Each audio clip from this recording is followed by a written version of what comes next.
leíamos, ¿verdad?, ese verso que muchas veces lo hemos leído, pero la palabra que quiero recalcar ahí es la fidelidad, el ser fiel. Y quiero meditar con ustedes bajo ese mismo tema hoy, esta tarde. ¿Qué tan fiel eres? A manera de pregunta, ¿qué tan fiel es usted? ¿Qué tan fiel soy yo? ¿Qué tan fiel eres? Y quiero comenzar por definir o darle la definición de lo que significa fidelidad. Fidelidad se traduce principalmente como pistis, que también se traduce como fe o lealtad. Y cuando nos referimos a la persona que es fiel o digno de confianza, es pistos, no del pisto como se dice en El Salvador, sino pistos con S.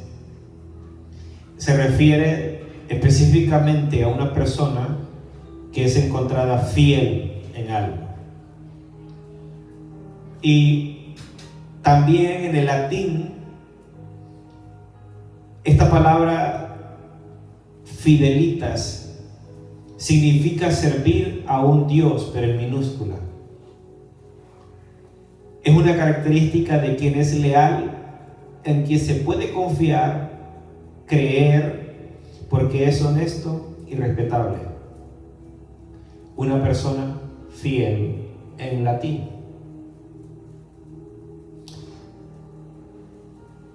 Es decir, nosotros tomamos una postura de fieles cuando creemos que estamos delante de alguien que es superior a nosotros. Somos fieles cuando entendemos que las circunstancias de la vida no nos definen como cristianos, sino el hecho de ser meramente hijos de Dios.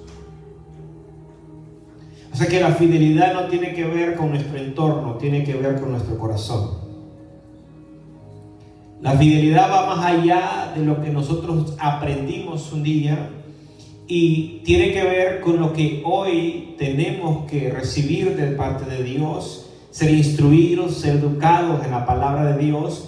Y eso habla, ¿verdad?, de que hay una transformación en el corazón. Gente fiel, gente que sea digna de confiarle algo. Dios quiere que nosotros seamos fieles, déjeme decirle. Entonces, quiero que vaya conmigo a 1 Corintios capítulo 10, verso 3. El apóstol Pablo aborda este tema, ¿verdad? Que el viernes hablaba un poquito acerca del amor, cómo los miembros deben de hacer todas las cosas como miembros que son cada quien haciendo su función y en amor. Porque él pone el amor en un pedestal muy alto como algo que no va a terminar nunca. Es decir, en el cielo, ¿verdad?, ya no se va a profetizar, ya no va a haber don de ciencia, porque no va a ser necesario. Pero sí dice que el amor siempre va a prevalecer. El amor no va a desaparecer cuando estemos en el cielo. Entonces, nótese que el apóstol Pablo aborda el tema, dice que en el capítulo 10, verso 13 de 1 Corintios, él dice: no os ha sobrevenido ninguna tentación que no sea humana. Recuérdese que entre los corintios existía, ¿verdad?, problemas inmorales. Al grado que uno tenía la mujer de su padre, vivía con su madrastra. Algunos hermanos estaban metiéndose en una demanda, ¿verdad?, legal unos con otros. Tenían problemas con la elaboración o el llevar a cabo el servicio el día que tenían la Santa Cena. Comían unos anticipadamente, se emborrachaban. Cuando llegaban los últimos hermanos ya estaban unos borrachos y estaban otros todos, ¿verdad?, llenitos. Problemitas que tenían entre ellos. Entonces, Pablo dice, y doy gracias a Dios porque han sido enriquecidos con todos los dones. O sea, ahí en esa iglesia no faltaba ningún don, pero faltaba orden, faltaba disciplina, porque se comportaban como niños. Entonces Él dice que no os ha sobrevenido, dice, ninguna tentación que no sea humana. Es decir, que las tentaciones llegan a todos. Y todos pasamos por un momento en alguna etapa de nuestra vida. La tentación toca la puerta de nuestro corazón, ¿verdad? Y nosotros decidimos qué hacer con la tentación. Y Él les dice, pero fiel es Dios. Les dice que no dejará ser tentados más de lo que podéis resistir. Oiga bien lo que la Biblia dice. Que Dios permite la tentación en nosotros, pero que no permite más de lo que nosotros podemos resistir. Es decir, que aún en la tentación, no que Dios tiente, no es eso. Él permite la tentación en nosotros, pero no permite más de lo que nosotros podemos resistir. Es decir, en el cielo te conocen a ti y me conocen a mí, qué podemos resistir y qué no podemos resistir. Porque a veces decimos, no, bueno, ¿por qué Dios permite que yo pase esto, que esté pasando por esta prueba tan difícil? Óigame bien lo que le voy a decir. Dios permite cosas en su vida y permite cosas en mi vida que Él considera que las podemos llevar a cabo, las podemos sobrepasar. Porque ahí entra su fidelidad. Ahí entra la fidelidad de Él y decir, no, si yo dejo que una tentación sea más grande que mi hijo, se me pierde, se me va a pecar, me abandona. Entonces Dios no va a hacer eso, porque Dios no es un Dios desordenado, de decir, le mandé una tentación o permití que llegara una tentación a su vida, que es lo más correcto, y esa tentación era más grande que Él y no pudo, y se fue al mundo. Dios no hace eso. La fidelidad de Él la vemos ahí, aún en las tentaciones que nos llegan a nuestra vida. Porque aquí Pablo abre el telón y él hasta ese momento no se entendía. Él está abriendo el telón y está soltando profundidad, revelación del asunto, del tema. Y él está diciendo, sino que también, dice, juntamente con la tentación dará que también la salida. Para que podáis, ¿qué dice? Soportar. Es decir, Dios permite que llegue la tentación a nuestra vida, pero también Él nos da la inteligencia para que sepamos cómo comportarnos y no ceder a la tentación. ¿Quién es el que quiere que nosotros cedamos a la tentación? El enemigo. Pero Dios dice, ya le di la salida. Entonces, cuando nosotros notamos que hay personas que vienen irresponsablemente y dicen, es que Dios sabe que soy débil. No, la Biblia dice que Dios es fiel y que aún en la tentación Él te va a dar una salida. Entonces, ¿por qué caemos en pecado? ¿Por qué nosotros siempre seguimos, verdad, en un círculo vicioso, haciendo algo repetitivamente? ¿Por qué caemos? Por nuestro descuido. Pero no es porque Dios no provea una salida. La fidelidad de Dios va más allá y da la salida.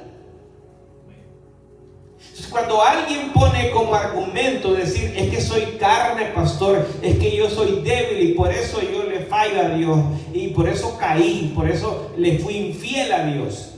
No, la Biblia me dice lo contrario. Dios te dio la salida, pero tú no quisiste abrir la puerta. ¿A poco cuando alguien, verdad, ve que el incendio está dentro de la casa y sabe que hay una única salida y dice presionar en caso de emergencia, usted no la presionaría? Claro que sí. Entonces, ¿qué es lo que a veces toca, verdad? Hacer el ridículo, pero es mejor no ceder a la tentación. ¿Qué importa que me llamen anticuado? La fidelidad de Dios a mí me dice, ¿por qué aceptaste eso? ¿Por qué vas a aceptar eso? No lo tomes. No lo hagas. No cedas ante ellos. La fidelidad de Dios está ahí para que yo sea librado ¿de qué? De la tentación, no para que yo entre en la tentación. Entonces nótese, la traducción viviente dice, las tentaciones que enfrentan en su vida, el mismo verso 13 dice, no son distintas de las que otros atraviesan. Y Dios es fiel, dice, no permitirá que la tentación sea mayor de lo que pueden soportar. Cuando sean tentados, Él les mostrará buscar una salida para que puedan ¿qué? Resistir. Evidentemente, según el relato bíblico, a José no le tocó otra más que salir sin su ropa. ¿Cierto o no? José tuvo que abandonar todo ahí y dejar su ropa y salir corriendo. ¿Por qué? Porque la salida era la única, no fallarle a Dios, no ceder ante la tentación. Por eso le digo, aunque a veces nos acusen, aunque a veces nos digan que somos anticuados, aunque a veces nos digan que somos muy extremistas, lo mejor es no ceder a la tentación, porque Dios provee una salida. Entonces aquí vemos la fidelidad de Dios hacia nosotros. Y no se diga, la Biblia está llena de versículos bíblicos, los salmos hablan de la fidelidad de Dios por todos lados. Pero aquí lo vemos aún en los momentos donde queremos flaquear, Él provee una salida.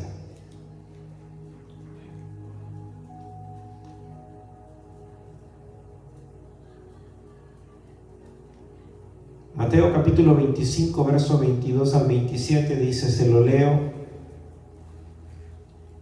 Y llegando, dice, el que había recibido 5 talentos, trajo otros 5 talentos diciendo, Señor, 5 talentos me entregaste aquí.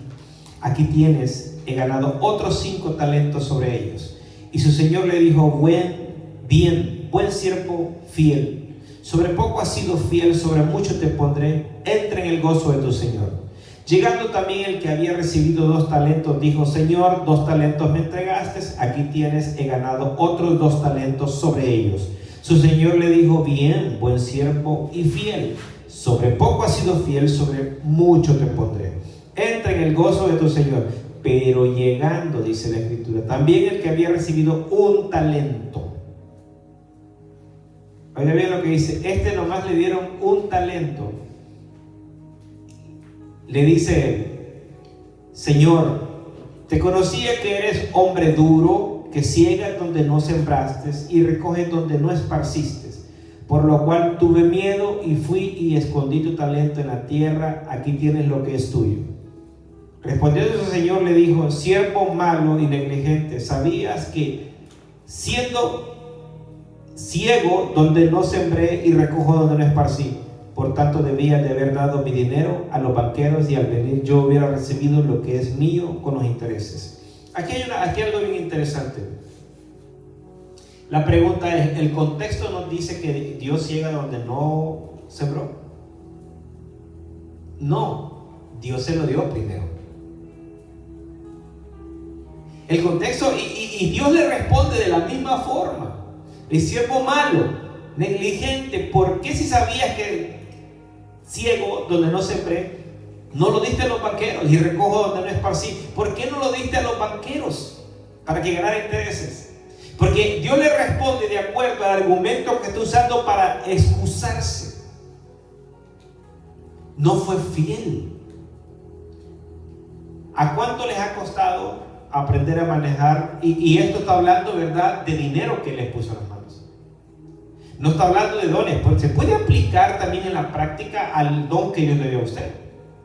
Pero aquí no está hablando necesariamente de dones, de habilidades que ellos tenían. No, está hablando de dinero que les dio en las manos. Ahora, ¿a cuánto nos ha costado aprender a manejar las finanzas? A mí me ha costado. Y pastor, pero yo pensé que usted era implacable. No, yo he tenido problemas. ¿Cómo aprender a manejar las finanzas? Porque la Biblia nos educa. La Biblia no solamente es para el pueblo, es corta parejo, tiene doble filo, es para los dos lados, al que la predica y al que la recibe. Entonces, hemos tenido problemas cómo manejar nuestras finanzas. ¿Por qué? Porque a veces creemos que un trabajo es nuestro sostén y que creemos que el trabajo, mientras dure, habrá bendición y que no tenemos que preocuparnos por nada. Entonces viene Dios y le dice a mire, yo te di un talento aquí, tanta cantidad de dinero te di. ¿Cuánto ganaste? Porque le pide intereses. Porque evidentemente está hablando de dinero. ¿Cuánto ganaste? No, pues tuve miedo, lo escondí, pero aquí tienes tu talento. O sea que Dios está en control de todas las cosas y Dios espera que nosotros nos comportemos como personas fieles aún en lo que Él pone en nuestras manos. Hablando del dinero. Ahora, yo entiendo que hay personas, ¿verdad?, que son tan fieles que ya no voltean a ver a nadie, solo piensan en ellos. Ese es otro extremo. Pero hay un balance, un equilibrio. El Evangelio es un equilibrio. Usted puede decir, hermano, yo voy a iniciar la próxima semana una búsqueda intensa con Dios y voy a buscar a Dios de todo mi corazón. La Biblia dice que el que me buscara me encontrará, me hallará, y es verdad.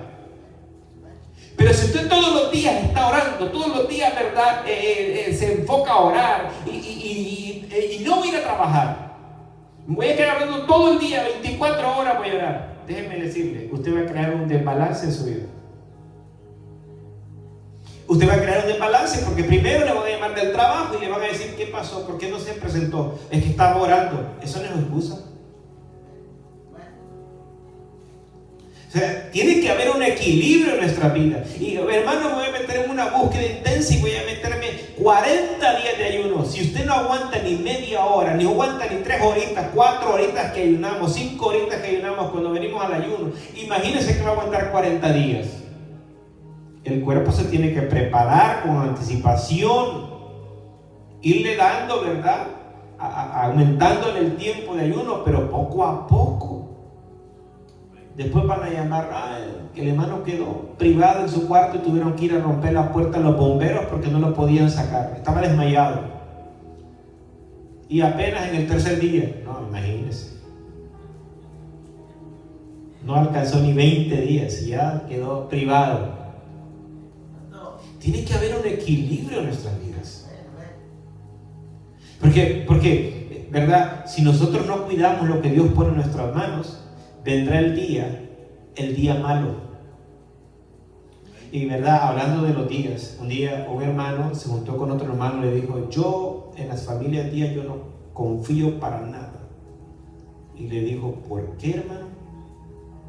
Porque la Biblia dice que los días son malos. ¿Se me está entendiendo? Y le dijo, y le tengo otra, dígame, hermano, la Biblia también dice que vendrán días peores, ¿verdad? Para sacarle un poco de humor, usted entiéndalo. Entonces nótese que aquí hay 3 tipos de personas, ¿verdad? Quisiéramos todos estar en el primero, al que se le dio mucho, se le dio 5. Eso habla de cantidades muy grandes. No todo el mundo está preparado para manejar 20 millones en la bolsa, en el banco. No todo el mundo está preparado para tener esas cantidades, manejarlas, ser un buen administrador, ser encontrado fiel en eso. Hay otros que les dan un poquito menos, 30,000, 40,000, 50,000 de un cheque de $5,000, nada para ellos. Y están los que, ¿verdad?, un cheque de 2,000, qué grande, qué bastante dinero tengo en el banco guardado. 3 tipos. El punto aquí es que el Señor le dice a los 2 primeros, bien, buen siervo, fiel. Lo encontró fiel en lo que le puso en sus manos. Es decir, que Dios espera que nosotros, mediante las experiencias, mediante los fracasos, mediante el lloro, mediante las angustias que uno vive por no ser buen mayordomo, vayamos aprendiendo. Si cuando nosotros fracasamos en algo, porque, ¿verdad?, Dios permite a veces el fracaso en nuestra vida para que nosotros aprendamos. No todo en la vida se aprende de la noche a la mañana. Hay áreas en nuestra vida que rápido las ordenamos, pero hay áreas que nos cuesta más. Y como dicen por ahí, el que no cojea del pie derecho, cojea del izquierdo. Pero siempre tenemos algo de lo que cojear. Entonces nótese que aquí el Señor le dice, ¿sabías? Le dice, respondiendo a su Señor, le dijo, siervo malo y negligente. Cuando no somos fieles en lo que Dios nos ha dado en nuestras manos, nos volvemos negligentes. ¿Por qué lo llaman negligente? Porque no hizo buen uso de lo que le dio. Porque a veces creemos que solamente meter el dinero en el banco y que gane interés, ese es hacer darle buen uso al dinero. y tenerlo acaparado solo para nosotros es buen uso. No, tampoco es eso.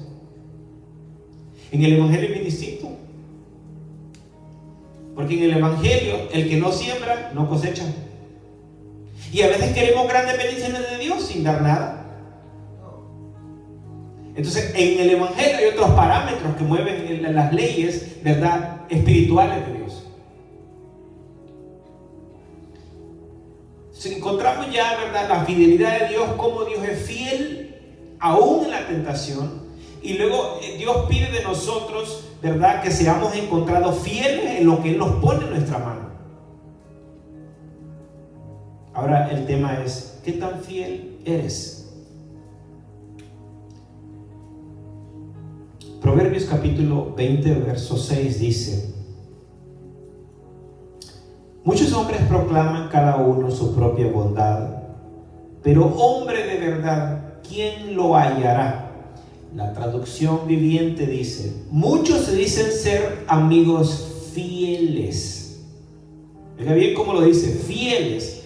Pero ¿quién podrá encontrar uno realmente digno de confianza? Y lo hace a manera de pregunta. La pregunta aquí es: ¿tenemos nosotros fidelidad para con los demás? Porque esto se refiere al trato de hombre a hombre, de ser humano a ser humano, con las personas que nos rodean. ¿Somos nosotros fieles con quienes nos rodean? ¿Somos fieles a la hora de que nos confían algo? ¿O somos de los primeros que decir, a mí me explota cuando algo me cuentan y el pecho siento que voy a reventar y tengo que sacarlo? Porque si no hay dominio propio, a una persona que no tiene dominio propio no se le puede confiar cualquier cosa. Entonces, una persona que tiene dominio propio, uno se da cuenta. ¿Sabe cómo es la manera más fácil de a alguien decirle, hey, ¿tienes dominio propio? La persona dice, yo sí tengo dominio propio, pero yo me doy cuenta cuando le está pasando un conflicto, cuando tiene una gran angustia encima y la persona está tranquila. Esa es una persona que tiene dominio propio, domina sus emociones, domina sus sentimientos. Cuando sabe que todo es adverso, todo es contrario, pero dice, Dios va a proveer. Dios tiene el control de todo. Dios sabe lo que estoy pasando y Dios nunca me ha dejado avergonzado. Entonces cuando usted dice, wow, viene de una persona que está pasando angustia, aflicción, escasez, pero Dios es el primer lugar en su vida y le cree a Dios. Porque Pablo nos enseña eso, porque ellos acababan de ser garroteados y sin embargo se pusieron a cantarle salmos al Señor, cánticos en la prisión. Cualquiera hubiera dicho, Señor, yo renuncio, yo dejo todo, esto no es para mí. Si hubiera sido un evangelista de papel o un predicador de papel de lo que hay en este tiempo, hubiera dicho, yo dejo todo. Por tu culpa me dieron vara, esto no es para mí. Es que yo estaba bien antes de donde estaba. Eso hubiera dicho cualquiera. Pero el hombre estaba cantando. Pero la mayoría de las cartas paulinas son escritas cuando él está en persecución o cuando está en la cárcel, animando a los que están fuera.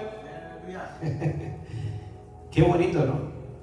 Que un hombre de convicciones, un hombre que tiene dominio de sus emociones, que se controla a sí mismo, dice, hey, yo quiero que estén gozosos, ¿no? Gócense, hermanos, cuando él está metido en la cárcel, cuando a él lo tienen en el cepo, cuando a él lo acaban de apedrear. O sea, vemos un evangelio bien distinto que este hombre nos proyecta a lo que en realidad vemos en la práctica. Que la gente piensa que el evangelio nomás es camino de rosas, pero se le olvida que las rosas tienen espinas y que de vez en cuando nos sacan el ¡ay! Que de vez en cuando, ¿verdad?, tropezamos y nos golpeamos el dedo, porque hay rocas, hay piedras, hay de todo en este camino.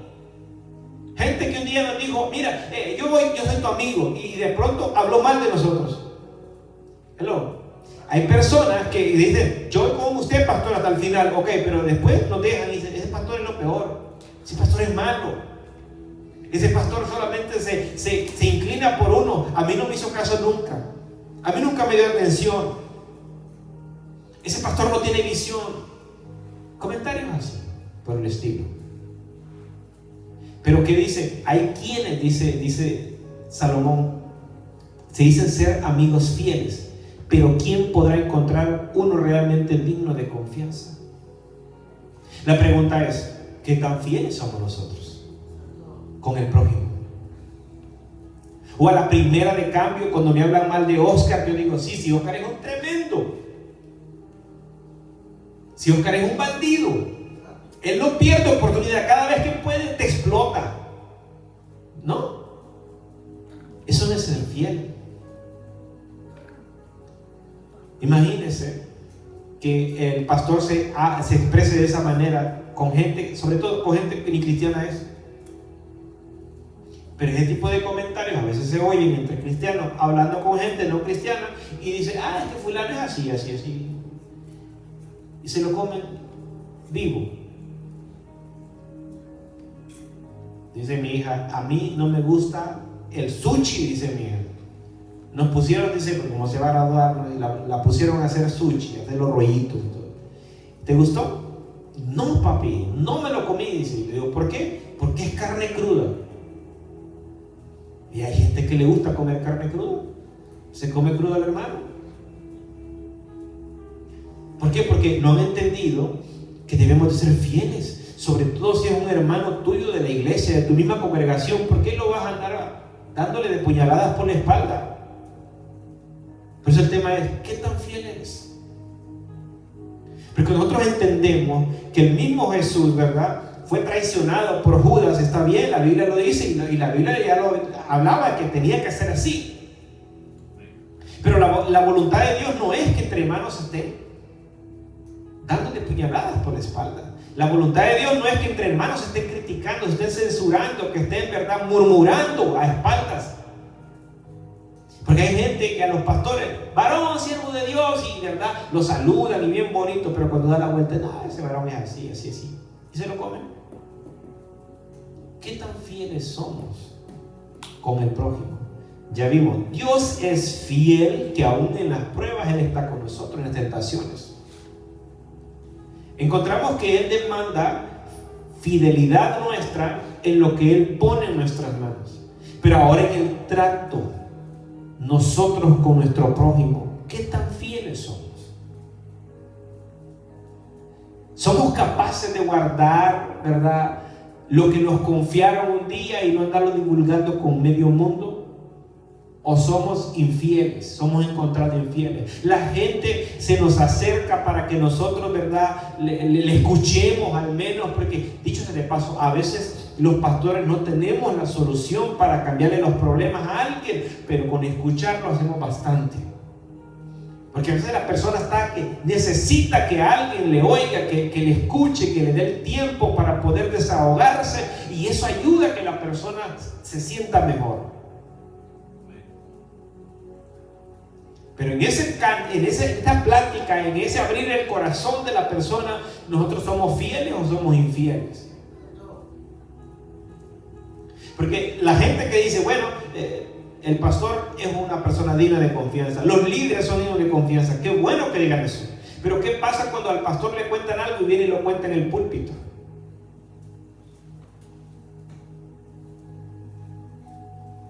Al menos en mi caso, a mí me han contado muchas cosas de muchos hermanos, pero yo no lo tengo que decir aquí. Yo no lo puedo decir, porque si yo lo digo, es la última, la primera y la última que me contaron. Entonces tenemos que tener, verdad, ese pudor para con nuestros hermanos, tener ese cuidado de tener, verdad, y ser encontrando fieles que digan, mire hermano, usted fue el único que me escuchó, usted fue la persona que me oyó, no me cambió las circunstancias que estaba viviendo, las tuve que atravesar, pero usted fue parte fundamental para que yo pudiera cruzar al otro lado. Y a veces va por el otro lado también, porque usted puede haber sido fiel y la otra persona, cuando ya se sintió bien, ya lo dejó a usted y lo tiene en poco. También está por ese otro lado. Porque usted puede haber sido muy fiel y la otra persona se volvió infiel con usted, después de que recibió un beneficio de parte de usted.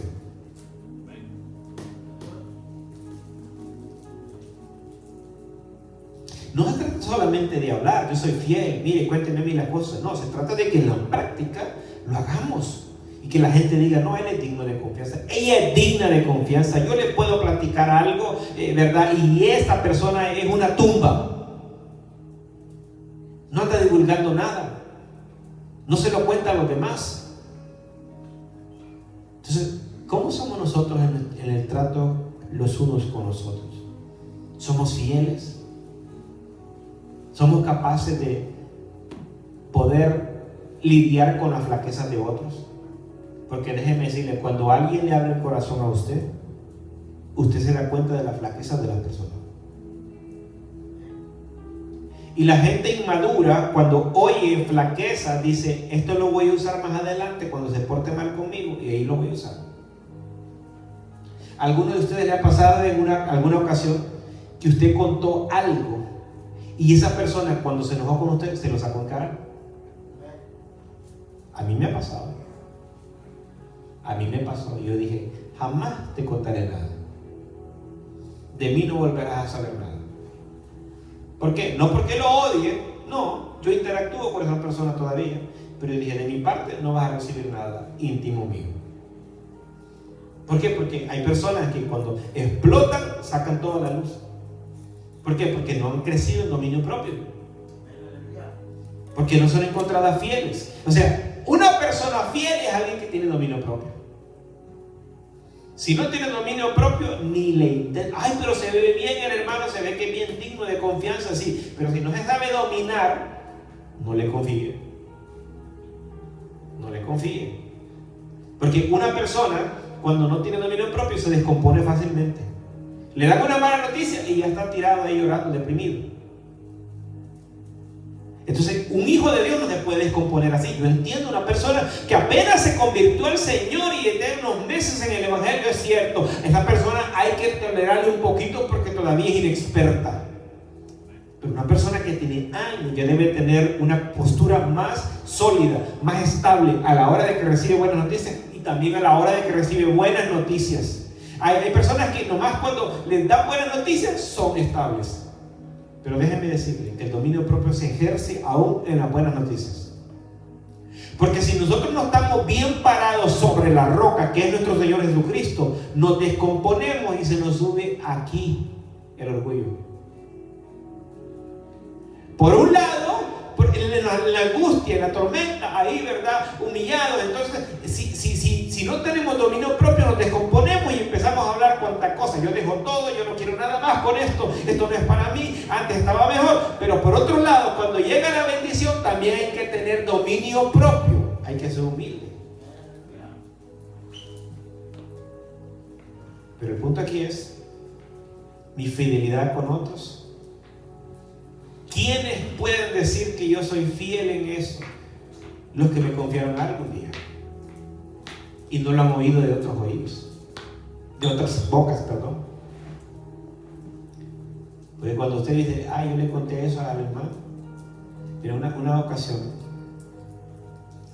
la pastora donde estábamos, ella acostumbraba a llevar aguacates del árbol de ellos que ellos tenían, por cierto eran muy buenos. Y había otra hermana que se congregaba en la iglesia de nosotros y que venía de la misma casa donde yo venía. Y yo, saliendo de la congregación, mi esposa y yo, mi esposa no estaba todavía, era otra persona que estaba al lado. Y la pastora me dice, Giovanni, unos aguacates. Le dije, gracias. Y me dijo, lleva también esto para la hermana. Yo dije, para mi esposa. Era para mi esposa. Yo me lo llevé los aguacates. Yo escuché para la hermana. Y me lo llevé. Estando allá, los comimos, se maduraron y los comimos. Nosotros le dimos vuelo, ¿verdad?, a los aguacates. Pero la hermana de la casa, que también asistía a nuestra iglesia, me dice, yo soñé, me dijo, de que tú te comías unos aguacates así. ¿Qué sueño tan raro? Porque yo acabo de comer aguacate, dije. Entonces, nunca supe por qué me decía eso de una manera irónica, ¿no? Fue un invento. Entonces la pastora otro día, ya cuando había pasado unos días, me dice, ¿le diste los aguacates al hermano? Le dije, ¿cuál hermana? A mi esposa. No, me dijo, era la otra hermana que vive en tu casa. Oh, no, dije. Con razón me estaba tirando indirectas. Entonces, ese tipo de conductas hablan de que hay personas que a veces aceleradamente nos quieren acusar sin averiguar el caso.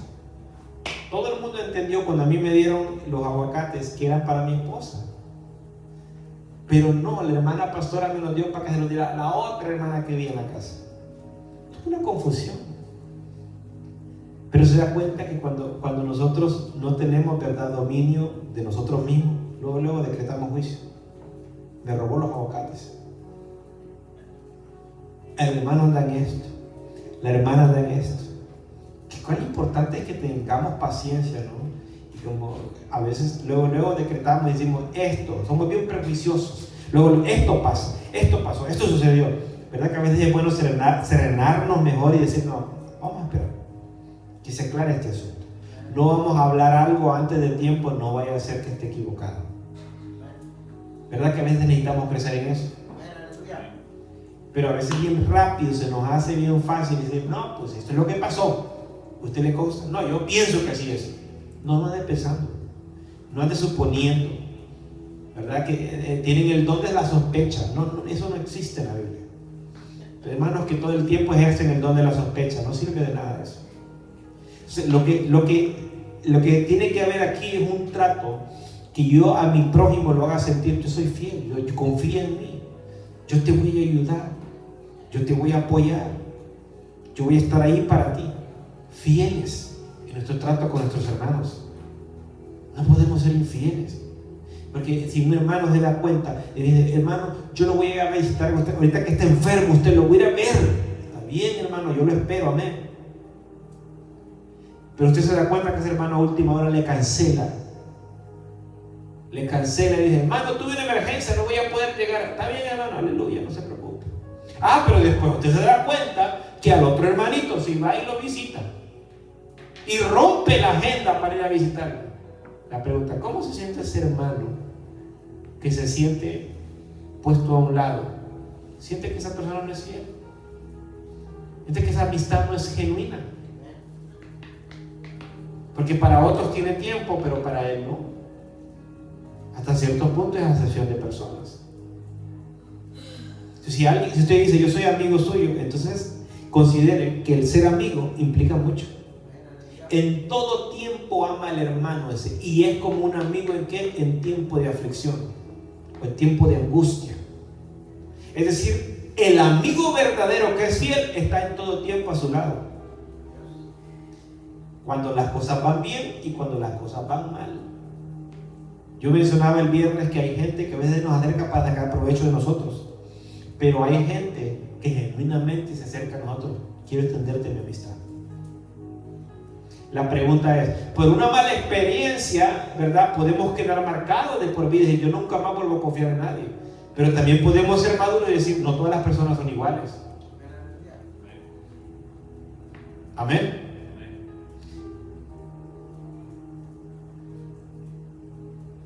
Salmo 117, verso 1 y verso 2 dice, que es uno de los salmos más pequeñitos. Alabad, dice, a Jehová, naciones todas, pueblos todos, alabadle, porque dice, ha engrandecido sobre nosotros su misericordia, y que dice, y la fidelidad de Jehová es para siempre. ¿Cuál es el mandato que da el salmista aquí? Alábenle. Si usted es fiel para con Dios, tiene que alabarlo porque Él sí es fiel. Es decir, que cuando nosotros no alabamos a Dios, nos convertimos en infieles. La alabanza no se limita solamente a que nosotros cantemos en la iglesia juntamente con los hermanos. No, va más allá. También se extiende en el trabajo, en la casa, en el vecindario, en el parque, donde usted se encuentre, usted puede alabar a Dios. Yo me doy cuenta que hay personas que genuinamente cuando empieza la alabanza están con todo, alabando a Dios, sin ninguna pena, sin ningún temor. Porque cuando nosotros no alabamos a Dios por lo que Él es, nos convertimos en personas que le estamos robando a Dios la alabanza. Si podemos darle aplausos a un ser humano, llámese en el área de la política, llámese en lo que la persona haga o desempeñe, ¿por qué no le podemos dar la alabanza a nuestro Dios, que es el creador de todas las cosas? Dicen por ahí que en el hebreo original, cada vez que nosotros inhalamos, respiramos, pues, nosotros pronunciamos el nombre de Dios. Todo habla de Dios en nosotros. Pero a nosotros nos cuesta alabar a Dios. Porque el alabar a Dios viene de un corazón agradecido. Viene de un corazón cambiado. Viene de un corazón redimido. Viene de un corazón, ¿verdad?, que ha sido transformado por Dios. Cuando nosotros somos transformados al exponernos a la palabra de Dios, al exponernos a la guianza del Espíritu de Dios, entonces eso se convierte en alabanza pura, en un hábito, en una adicción para nosotros, si usted lo quiere decir. Alguien tiene, la verdad, esa costumbre de estar alabando a Dios en todo tiempo. ¡Gloria a Dios! Pero hoy en día en las congregaciones, y no lo digo por esta iglesia solamente, porque uno va a muchos lugares, hemos visitado varias iglesias y uno se da cuenta cómo la gente le tiene que decir: ¿cuántos aplauden al Señor? Si no le dicen, no aplaude. ¿Cuántos aman al Señor? Amén, dicen unos, pero otros se quedan callados. ¿Y cuántos quieren levantar sus manos? ¿Cuántos quieren alabar a Dios? Y algunos, amén, y otros no. Entonces existe un desconocimiento que Dios espera que nosotros, porque en la exhortación del salmista dice: alabad a Jehová, naciones todas, pueblos todos, alabadle. La pregunta es: ¿en Estados Unidos no se puede hacer eso? Claro que sí, más que nada aquí. Habemos de todas las naciones aquí juntos, reunidos. Es donde más propicio es el ambiente para todos levantar las manos. En la iglesia se meten de Guatemala, de El Salvador, de Honduras, de Nicaragua, de México, de la nación que sea. Todos juntos, dice: alabadle, pueblos, naciones, todas juntas. Alabad su señorío, su grandeza. Yo no sé si usted entiende que cuando nosotros levantamos las manos le estamos diciendo: Señor, estoy en victoria, Señor, estoy adorándote por lo que tú eres. No tengo lo que yo quisiera, pero tú sigues siendo Dios. Yo te adoro, yo te alabo, yo te bendigo. Eso es una actitud que a Dios le agrada. ¿Sabe lo que hicieron los discípulos antes de que Jesús se vaya al cielo? ¿Qué dice la Escritura? ¿Qué dice Lucas? Que después de que le dio instrucciones, dice, le adoraron. Y luego se fue al cielo. ¿Cuánta falta hace que la iglesia entienda que mi fidelidad a Dios se va a medir también por cómo yo lo alabo, por cómo yo bendigo su nombre?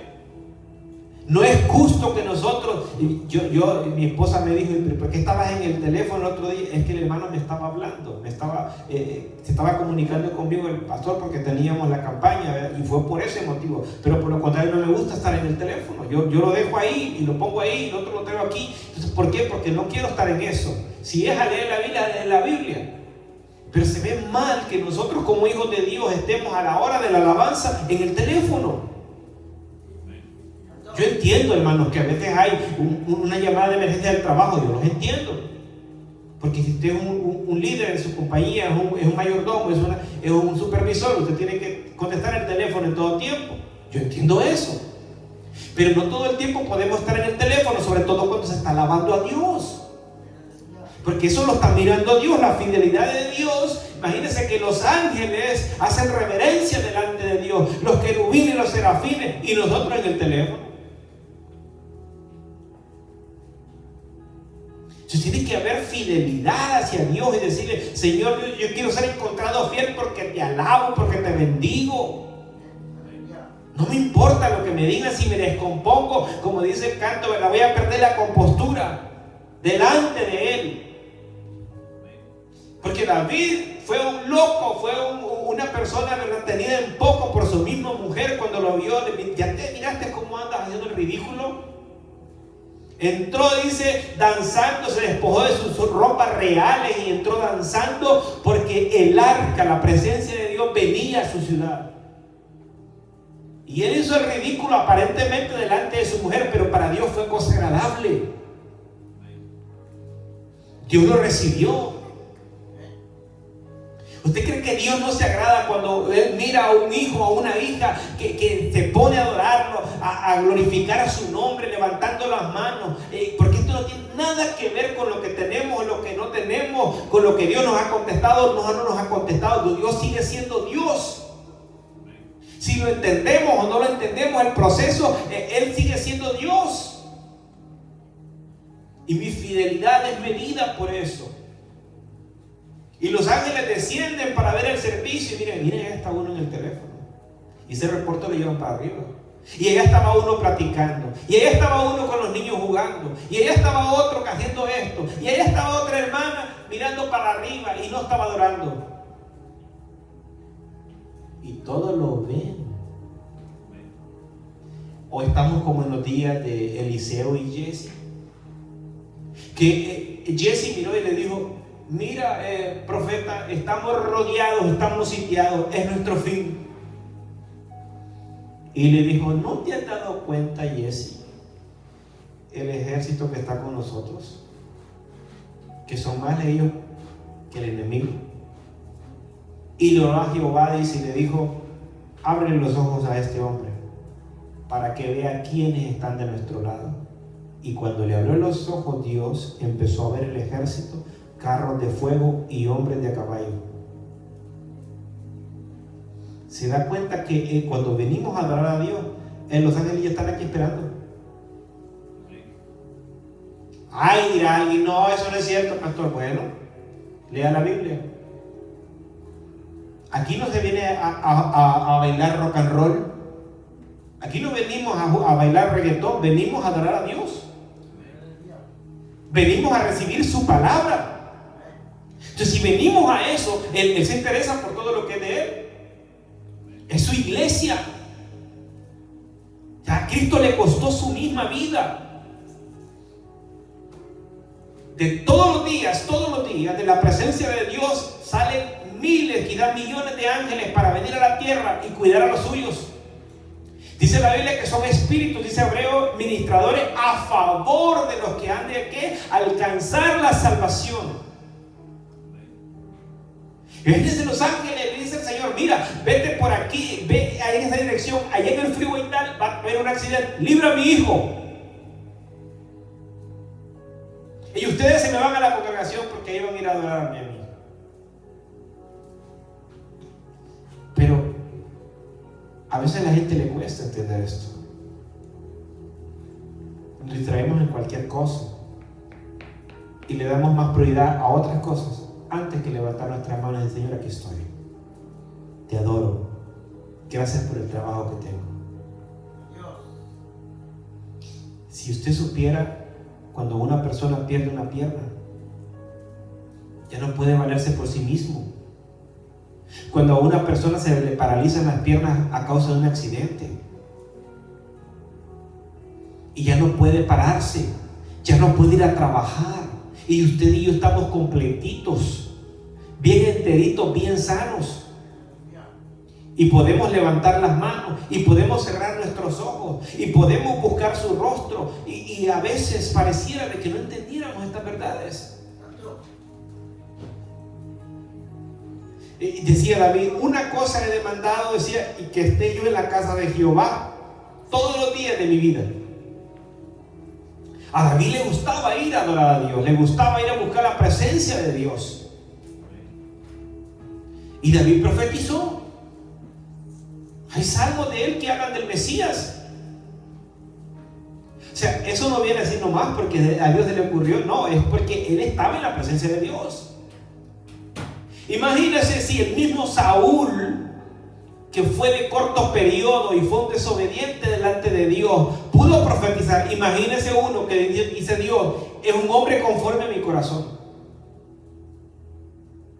¿No iba a profetizar? Claro que sí. De Saúl se dice, Saúl entre los profetas, pero de David se dice, los salmos tal y tal hablan del Mesías. Pero eso no viene así nomás por así. Era un hombre adorador, un hombre que agarraba su arpa y adoraba a Dios, un hombre que glorificaba el nombre de Dios.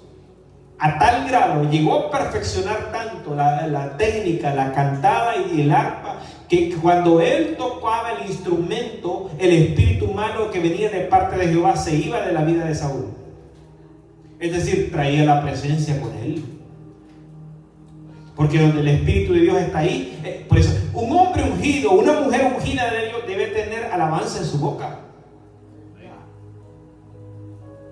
Un hombre y una mujer que no tenga alabanza en su boca es porque, ¿dónde está el Espíritu entonces?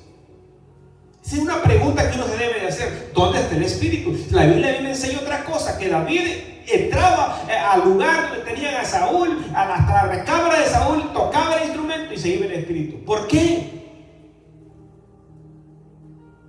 Porque era un hombre de alabanza, de adoración, un hombre que hacía bajar la presencia de Dios, similar al tañedor que le trajeron a Eliseo cuando él pidió que le trajeran un tañedor, porque el ambiente era seco, el ambiente era de pecado alrededor, porque acá estaba el rey pecador estaba delante de él, y dice, vive Jehová, le dice, que si no fuera por el respeto que le tengo a este rey, no te recibiría a ti ni te viera tu rostro.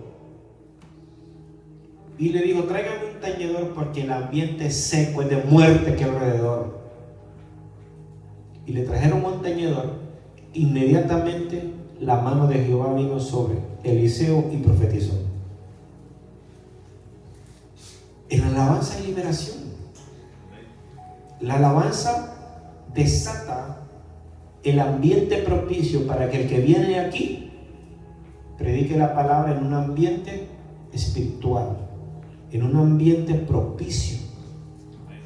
Pero si usted y yo no le hacemos caso a la alabanza, estamos jugando, estamos distraídos a la hora de la alabanza, entonces ¿qué ambiente viene a encontrar el que se viene a subir aquí?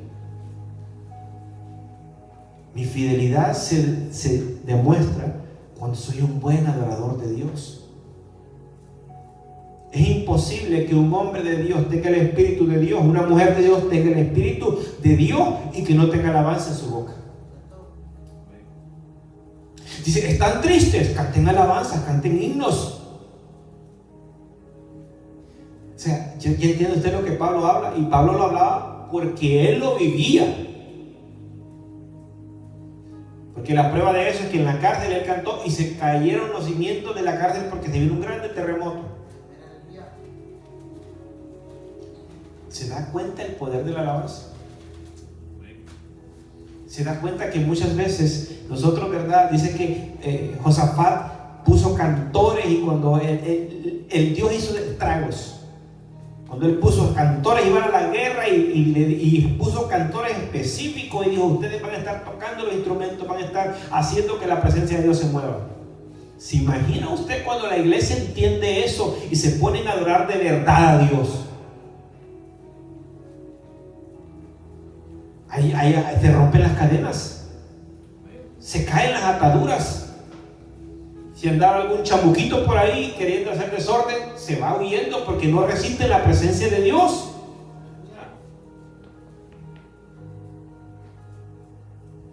Entonces, si le delegamos a Dios nuestra alabanza, estamos siendo infieles.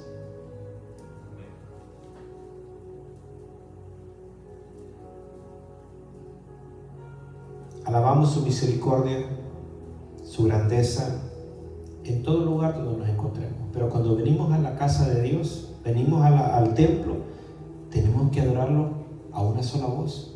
tenemos que alabarlo a una sola voz. Porque hasta en eso nos miden. Si usted cree que los actos que usted hace, que lo que yo hago, el servicio que usted presta, Dios no lo toma en cuenta, Dios lo está viendo todo. Dios ve si usted pone de su bolsa, Dios ve si usted toma su tiempo para ir a traer algo para la congregación, Dios ve si usted toma su tiempo para hacer la actividad, para todo lo que usted hace, Dios lo ve todo. Imagínense, Dios dice, me gusta cómo me adora este pueblo, me gusta cómo me adoran mis hijos, pero hay que disponernos desde que salimos de casa. Hoy voy a adorar a Dios. Es el tiempo. Le contaba yo a este muchacho y le digo, ¿te das cuenta en el trabajo el otro día? Que le digo, ¿te das cuenta cómo tú renunciaste a dejar de ir a la iglesia, a dejar de ir a un trabajo por ir a la iglesia, porque tú vas el domingo a la iglesia? Y me dijo, sí, y mira, ahora me dieron trabajo aquí y se suponía que no me iban a dar, pero me dieron que trabajara overtime. Y me llamó la atención porque me dijo, no, yo el domingo lo tengo para Dios. Porque él va a una iglesia bien lejos. O sea, a veces creemos que Dios no se da cuenta de los detalles, Dios se da cuenta de todo. Dios sabe quién es usted y sabe quién soy yo, pero Dios busca que nosotros seamos encontrados fieles. Me gusta cómo me adora, me gusta cómo me bendice. ¿Sabe dónde se queda la presencia de Dios? ¿Sabe dónde reposa la presencia de Dios?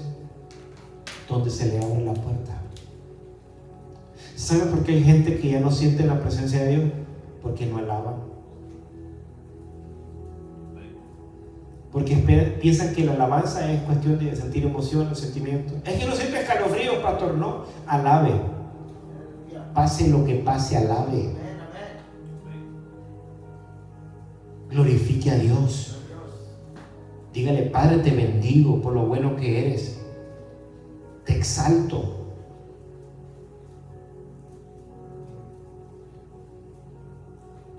¿Qué tan fieles somos? ¿Qué tan fiel eres? Póngase de pie. Vamos a quedarnos hasta ahí.